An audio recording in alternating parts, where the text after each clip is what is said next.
Gracias, profesor. Bueno, para mí es un gusto estar con ustedes y quiero hablarles de Dios o el oro en las Indias, que es un debate que se produjo hace 5 siglos atrás, acerca de cuáles eran los derechos que tenían los españoles para conquistar América Latina y mantener sus posesiones. Está escrita esta obra por un teólogo peruano que se hizo una pregunta cuando joven: ¿cómo anunciar a Dios, a un Dios que prometió vida en abundancia, en medio de América Latina, donde decenas y decenas de millones de personas sufren una muerte tan prematura como injusta? Hoy día estamos hablando de 200 millones de personas latinoamericanos que tienen que vivir con 1.000 pesos al día. Entonces, ¿qué tiene que ver esto con el cristianismo? Gustavo Gutiérrez fue a estudiar a Europa y cuando volvió trató entonces de poner todo su saber al servicio de la respuesta a esta pregunta y creó un movimiento que se llamó Teología de la Liberación. Es decir, pensar en el cristianismo como un motor de cambio social en América Latina, donde desde la dominación se pasara a la emancipación de todos los seres humanos, donde todos realmente pudiéramos pertenecer a una comunidad de los igualmente libres.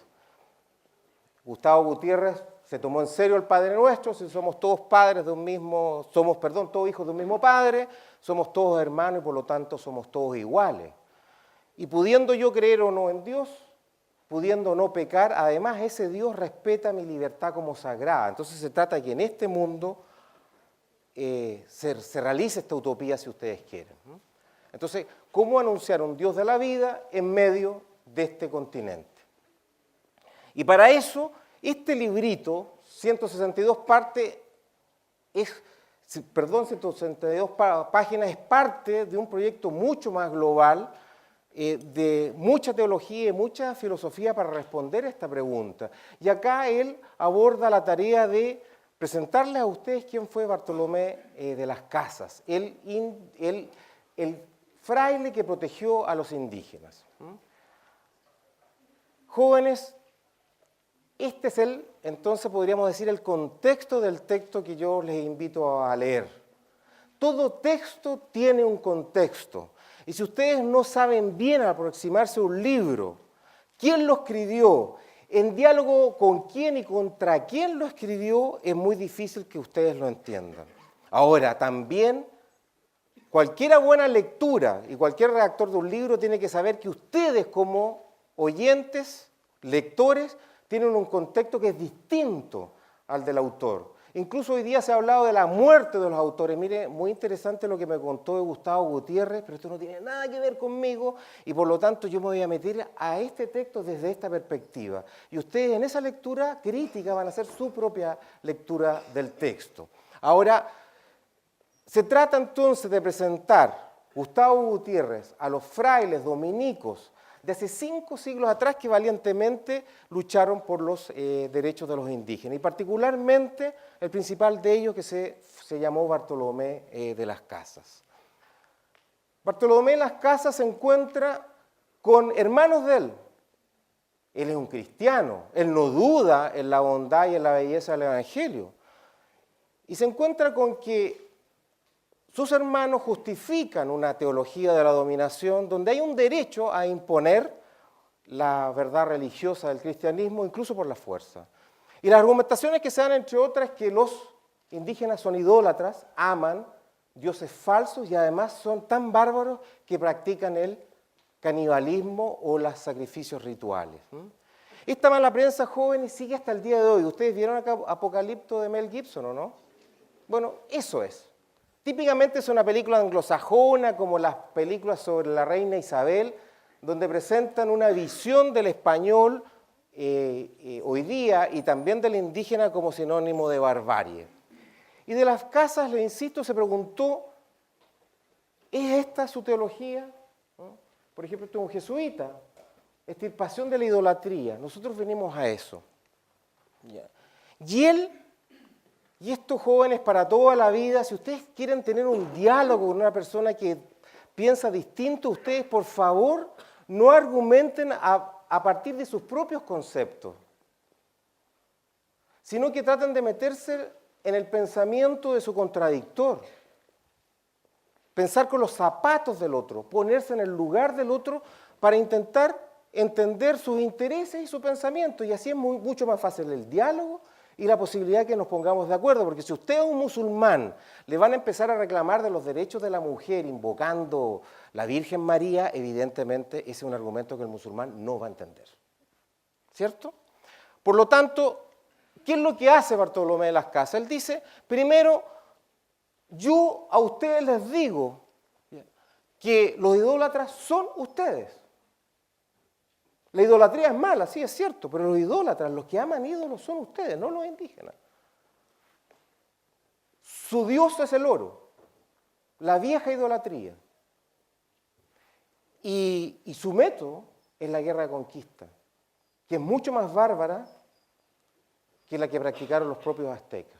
Se dan cuenta que Bartolomé de las Casas toma los argumentos de los contrarios y los da vuelta.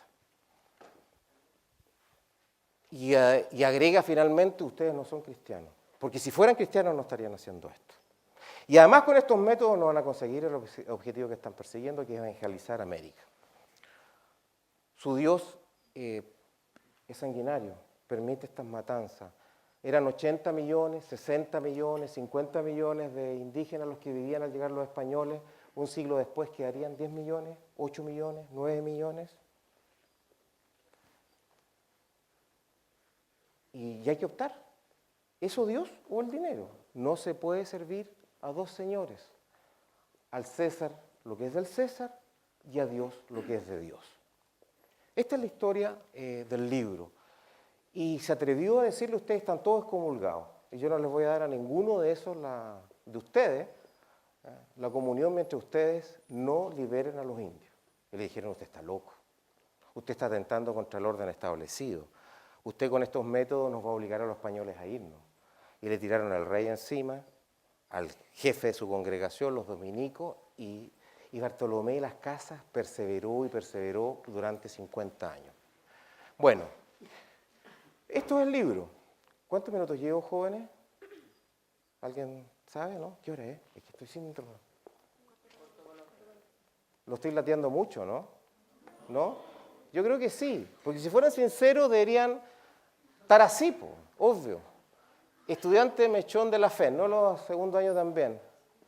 Yo opté por estudiar Economía y Negocio en la Universidad de Chile, no Teología en la Universidad Católica, señor Mico. ¿Ya? ¿Cierto? ¿Esto es un cuento chino? ¿Esto es un chiste? ¿Dónde está la cámara? ¿Está la cámara oculta? ¿Ya? ¿Se volvieron locos con la reforma curricular? ¿O no? ¿Alguno de estos pensó usted esto, no? ¿O no? ¿Quién pensó así? Por favor, que levanten la mano. ¿O no? Ya, ¿cierto? Sí, ¿qué tiene que ver esto? Entonces, esto es una universidad laica. El Dr. House, 10 millones. Seco, ¿cierto? ¿Cómo se reía de los creyentes? Gente supersticiosa. Hoy usted no ha ido a los templos de Europa, cada vez menos curas y monjas. ¿Ya? Guerra a las religiones intolerantes, contra la libertad, incluso la de enriquecerme. Si esto es la Escuela de Economía y Negocios, usted quiere hablar en contra de la idolatría, ubíquese. Si hasta don Andrés Bello está allá en el cheque de los 20.000 pesos. ¿Y sabe quién lo incluyó? El Pepo de Gregorio, que es profesor como presidente del Banco Central. Entonces hay que ser muy desubicado, ¿no? Son tiempos de capitalismo. Y el capitalismo es un sistema económico que se basa, como nos enseñó tanto Carlos Marx como Keynes, ¿ya?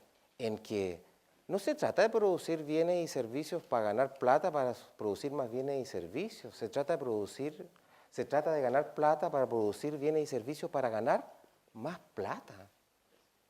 Y ha sido tan poderoso este sistema que en los últimos 2 siglos somos 10 veces más ricos. Y acá no se trata, señor Mico, de construir pirámides a través de la economía, ni acueductos romanos, ni tampoco catedrales. El pueblo de París gastó el 25% de su PIB durante 100 años para construir la Notre Dame de París. Nosotros construimos moles, edificios, ¿saben para qué? En el mundo capitalista. Para ganar más dinero. Y usted, señor Mico, nos viene a hablar de que hay que optar entre Dios y el dinero. Esa opción ya la tenemos clara. Ahora, a propósito de mapas mentales, jóvenes, si ustedes, FEN 2013, van a utilizar este mapa mental, el que les acabo de describir, para llegar al nuevo mundo, yo creo que se van a perder harto en el camino. Porque hay un mapa mental que hay que cambiar. Los españoles y los indígenas tenían una concepción del mundo que no supieron cambiar a tiempo. Y cuando Cristóbal Colón venía para acá, escuchó a un pájaro cantar y dijo un gorrión. No habían gorriones. Pero él solamente tenía un concepto en la cabeza, se llamaba gorrión. Y los españoles no tuvieron la flexibilidad mental para entender que estaban entrando en un nuevo mundo y los indígenas tampoco. Y esto terminó en un desastre. Y si este es un mapa mental, que laico es ser contrario a la religión, que economía es igual a ganancia o lucro, que pluralismo es igual a relativismo y que especialización es igual a conocimiento, estamos mal. Simplemente un punto. La semana pasada estuve en la FACSO, la Facultad de Ciencias Sociales. Estaban presentando un libro de Hugo Facio, donde le sacaba la mugre a la autonomía del Banco Central. Y yo les pregunté, ¿y esto lo discutió en la Escuela de Economía? Y Rodrigo Baño, un gran sociólogo, le sacaba la mugre a reducir la democracia a la representación y le pregunté, ¿y esto ustedes lo han discutido en el Instituto de Asuntos Públicos de la Universidad de Chile con los cientistas políticos que opinan distinto a ustedes? Y luego había un artículo en contra de la flexibilidad laboral y les pregunté, ¿y esto se ha discutido con los abogados de la Escuela de Derecho de la Universidad de Chile? ¿Y saben cuál fue la respuesta, no? Que no. Y la filosofía, asunto de filósofo. Y la teología, asunto de teólogo. Y la economía, asunto de economista. Y las leyes son asunto de abogado. El único problema de ese razonamiento, jóvenes, es que los seres humanos y las sociedades no estamos divididos en trocitos. En la sociedad hay economía, hay sociología, hay psicología, hay religión, hay moralidad, hay ética, todo viene junto. Y no comprender eso nos ha llevado a un pensamiento bárbaro de la superespecialización, que además, como les voy a decir, atenta contra la esencia de la economía como ciencia.